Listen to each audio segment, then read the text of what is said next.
10वी गणित भाग 2 मधील महत्त्वाचे प्रश्न कोणते हे तुम्हाला माहिती आहे का? जर माहिती नसेल तर आजचा व्हिडिओ तुमच्यासाठी, कारण आजचा व्हिडिओ जर तुम्ही बघितला तर तुम्हाला गणित भाग 2 मध्ये चांगल्या पद्धतीने मार्क मिळवू शकता.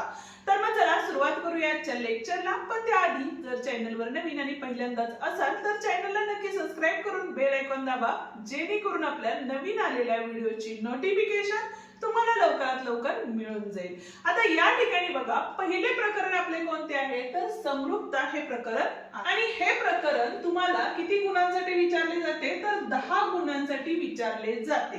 आता यातील महत्त्वाचे प्रमेय कोणकोणते तर प्रमाणाचे मूलभूत प्रमेय हा जो प्रमेय आहे यावरती तुम्हाला एखादं उदाहरण किंवा प्रमेय विचारलाच जातो. ठीक आहे, त्यामुळे प्रमाणाचे मूलभूत प्रमेय एकतर व्यवस्थित लक्षात ठेवा, आणि दुसरी गोष्ट त्याच्यावरून असणारी उदाहरणं आहेत, म्हणजे त्याच्यावर आधारित असणारी उदाहरणं आहेत, ती सुद्धा व्यवस्थित करा, जेणेकरून तुम्हाला त्याच्याशी निगडीत असणारे प्रश्न सोपे जातील.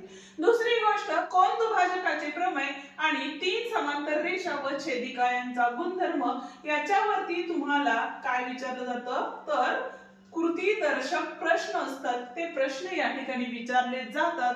एकतर याच्यामध्ये प्रमेय विचारले जातील किंवा मग तुम्हाला त्याच्यावर आधारित प्रश्न विचारले जाऊ शकतात. ठीक आहे, आणि सगळ्यात शेवटचा व्हेरी इम्पॉर्टंट आहे, जो की समरूप त्रिकोणांच्या क्षेत्रफळांचा प्रमेय.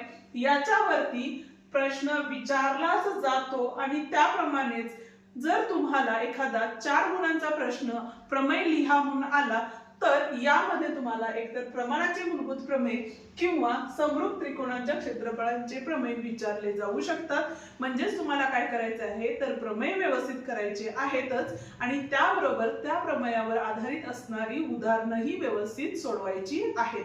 जे जे महत्त्वाचे प्रमेय आहेत तेवढे जरी केले तरी भरपूर होतं. जाऊया आता पुढच्या प्रकरणाकडे. दुसरे प्रकरण आहे आपले पायथागोरसचे प्रमेय, जे की 7 गुणांसाठी तुम्हाला विचारले जाते. आता यामध्ये प्रमेय आणि कोणत्या प्रमेयावर आधारित प्रश्न येऊ शकतात ते आपण बघूया. तर यामध्ये बघा, पहिला जो प्रश्न असतो तो पायथागोरसचे त्रिकोण यावरती तुम्हाला 1 गुणांसाठी का होईना प्रश्न विचारला जातोच.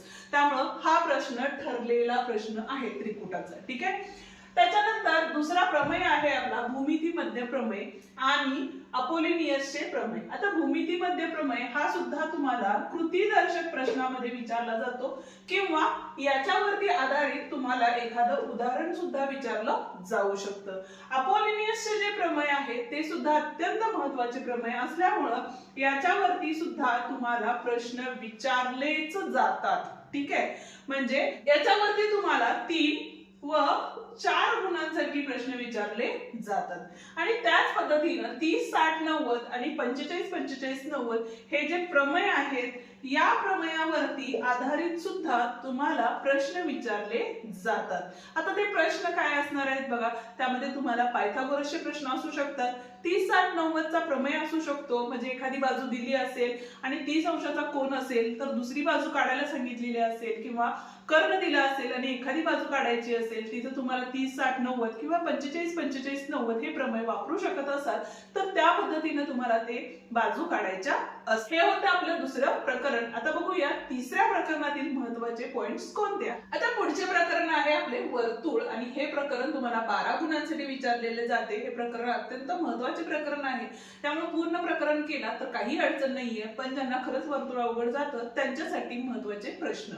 आता यामध्ये बघा, जो पहिलाच प्रमेय आहे आपला स्पर्शिका छेदिका प्रमेय, यावरती तुम्हाला प्रश्न विचारले जाऊ शकतात. हा प्रमेय तुम्हाला परीक्षेत विचारला जात नाही. ठीक आहे, चक्रीय चौकोन आहे हा तुम्हाला प्रमेय विचारला जातो कृतीदर्शक प्रश्नामध्ये, किंवा जर प्रमेय नाही विचारला तर याच्यावरती सुद्धा तुम्हाला प्रश्न विचारले जातात. म्हणजे चक्रीय चौकोनावरती एकतर प्रमेय येऊ शकतो किंवा प्रश्न येऊ शकतो. प्रमेय तुम्हाला कृतीदर्शक पण येऊ शकतो, किंवा 4 गुणांसाठी पूर्ण प्रमेय लिहा असंही सांगितलं जाऊ शकतं. आणि तिसरं आहे आपलं स्पर्शिका छेदिका रेषाखंडाचे प्रमेय, जे की अत्यंत महत्त्वाचं आहे, आणि याच्यावरती तुम्हाला गणित विचारली जातील, म्हणजे प्रश्न तर विचारले जातातच, किंवा याच्यावरती तुम्हाला कृतीदर्शक प्रश्न सुद्धा विचारले गेलेले आहेत बोर्ड परीक्षेला याआधी. ठीक आहे, आणि पुढचं प्रकरण आपलं भौमितिक रचना हे प्रकरण अत्यंत महत्वाचं प्रकरण आहे, त्यामुळे हे पूर्ण प्रकरण तुम्हाला करायचं आहे।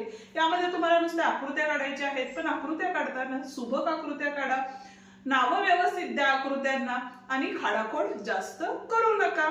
जर तसं केलं तर यामध्ये तुम्हाला भौमितिक रचनेमध्ये पैकीच्या पैकी गुण मिळू शकतात। ठीक आहे, आता जाऊया पुढच्या प्रकरणाकडे, पण त्याआधी अजूनही व्हिडिओला लाईक केलं नसेल तर व्हिडिओला लाईक करा, हाईप द्यायलाही विसरू नका। आता पुढचं प्रकरण बघा, त्रिकोणमिती आहे, ते की 7 गुणांसाठी विचारलेलं आहे आणि त्यामध्ये सिद्ध करा जे तुम्हाला पुस्तकात आणि संकीर्ण मध्ये विचारलेले प्रश्न आहेत ते सगळे करून ठेवा, कारण त्यावर आधारित एखादा तरी प्रश्न विचारला जातोच।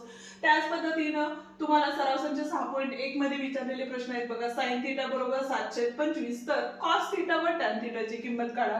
अशा पद्धतीचे संकीर्ण मधले सुद्धा प्रश्न तुम्हाला त्या ठिकाणी करायचे आहेत। आणि तिसरी गोष्ट जे की शाब्दिक उदाहरणं आहेत, तुम्हाला थीटा दिलेला असणार आहे किंवा एखादी बाजू दिलेली असणार आहे, त्याच्यावरून उंची काढा किंवा समुद्राची खोली काढा, अशा पद्धतीचे तुम्हाला प्रश्न विचारले जाऊ शकतात, जे की तुम्हाला यामध्ये सुद्धा सराव संच आणि संकीर्ण मधले प्रश्न करायचे आहेत। ठीक आहे, आणि पुढचं प्रकरण आणि अत्यंत महत्त्वाचं प्रकरण आहे आपलं महत्व मापन। प्रकरण खूप मोठं आहे, बऱ्याच जणांना अवघड जात असेल तर त्यांनी एवढे जरी केलं तरी सोपं जाणार आहे। ठीक आहे, तर त्या 10 गुणांसाठी प्रश्न विचारलेले आहेत। तर तुम्हाला काय करायचंय, पृष्ठफळ आणि घनफळाचे सूत्र सगळी पाठ करायची आहेत, एकूण पृष्ठफळ असू दे किंवा मग घनफळ असू दे। ठीक आहे, आणि कशा कशावरती प्रश्न येऊ शकतात, तर शंकू, गोल आणि वृत्तचित्ती याच्यावरती प्रश्न तुम्हाला विचारले जाऊ शकतात। आणि त्याचप्रमाणे जे छायांकित केलेले भाग असतात, म्हणजे जर समजा एखादी आकृती या पद्धतीने दिलेली आहे आणि तुम्हाला इकडचा हा भाग काय केलेला आहे, छायांकित केलेला आहे आणि या भागाचे तुम्हाला क्षेत्रफळ काढायचे आहे, ते कसे काढाल असे प्रश्न असतात, ते प्रश्न तुम्हाला या ठिकाणी विचारले जाऊ शकतात। आणि त्याचप्रमाणे शेवटचा जो भाग आहे तो खरंच खूप इम्पॉर्टंट आहे, म्हणजे याच्यावरती तुम्हाला प्रश्न विचारलेच जातात आणि तो आहे आपला शंकू छेद। ठीक आहे, हे होते आपले गणित भाग 2 चे महत्त्वाचे प्रश्न। आजचा व्हिडिओ तुम्हाला कसा वाटला ते मला कमेंट करून नक्की सांगा। व्हिडिओ आवडला असेल तर व्हिडिओला लाईक, शेअर आणि कमेंट करायला विसरू नका। आणि त्याचप्रमाणे जर चॅनलवर नवीन आणि पहिल्यांदाच असाल तर चॅनलला नक्की सबस्क्राईब करून बेल आयकॉन दाबा, जेणेकरून आपल्या अशाच नवनवीन व्हिडिओची नोटिफिकेशन तुम्हाला लवकरात लवकर